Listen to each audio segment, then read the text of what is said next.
1000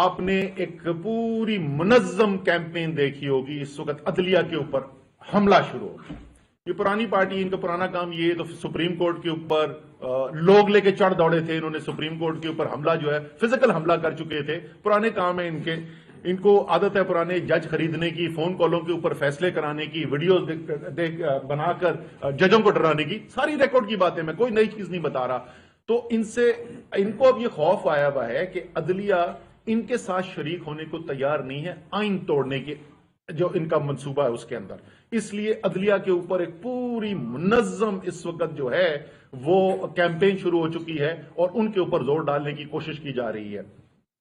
انشاءاللہ تعالی پاکستان کا آئین بھی برقرار رہے گا، انشاءاللہ تعالی پاکستان میں جمہوریت بھی قائم رہے گی، انشاءاللہ تعالی ایسی جمہوریت پاکستان کے اندر ہونے جا رہی ہے جس کے اندر فیصلہ ساز صرف اور صرف پاکستان کے عوام ہوں گے، کوئی بند کمرے کی سازشیں پاکستان کے مستقبل کے فیصلے نہیں کرے گی، اور یہ جتنی مرضی کوشش کر لیں بھاگنے کی، ان کو بھاگنے نہیں دیا جائے گا۔ جیسے میں نے اس دن بھی کہا تھا، ان کو گھسیٹ کے لے جانا پڑے گا الیکشن کے اندر، لیکن لے کر ضرور جائیں گے۔ اور آخر میں اس الیکشن کمیشن پہ آتا جو میں بات کر رہا تھا۔